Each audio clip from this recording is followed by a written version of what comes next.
जानिए काला पानी सजा के बारे में, जिसके नाम से ही कांपते थे कैदी। काला पानी की सजा बीते जमाने की एक ऐसी सजा थी जिसके नाम से कैदी कांपने लगते थे। दरअसल यह एक जेल थी जिसे सेल्यूलर जेल के नाम से जाना जाता था। आज भी लोग इसे इसी नाम से जानते हैं। आपको बता दें कि यह जेल अंडमान निकोबार द्वीप की राजधानी पोर्ट ब्लेयर में बनी हुई है। इसे अंग्रेजों द्वारा भारतीय स्वतंत्रता संग्राम के सेनानियों को कैद रखने के लिए बनाया गया था, जो कि भारत की भूमि से हजारों किलोमीटर दूर स्थित थी। काला पानी का भाव सांस्कृतिक शब्द काल से बना माना जाता है, जिसका अर्थ होता है समय या मृत्यु। यानी काला पानी शब्द का अर्थ मृत्यु के स्थान से है, जहां से कोई वापस नहीं आता। हालांकि अंग्रेजों ने इसे सेल्यूलर नाम दिया था, जिसके पीछे एक हैरान करने वाली वजह है। सेल्यूलर जेल अंग्रेजों द्वारा भारत के स्वतंत्रता सेनानियों पर किए गए अत्याचारों की मूक गवाह है।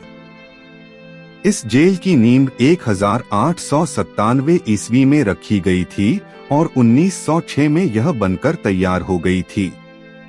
इस जेल में कुल 698 कोठरियां बनी थीं और प्रत्येक कोठरी 15x8 फीट की थी।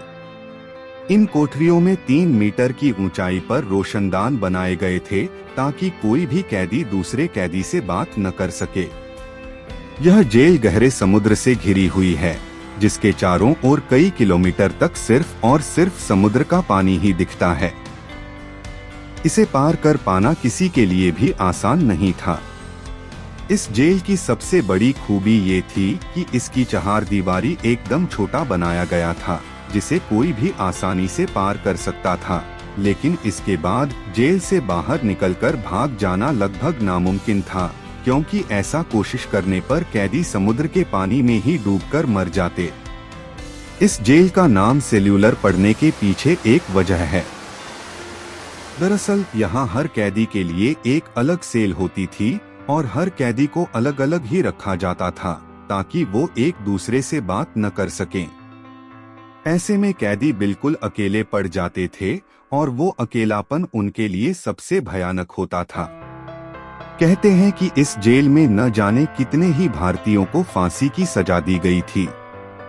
इसके अलावा कई तो दूसरी वजहों से भी मर गए थे, लेकिन इसका रिकॉर्ड कहीं मौजूद नहीं है। इसी वजह से इस जेल को भारतीय इतिहास का एक काला अध्याय कहा जाता है।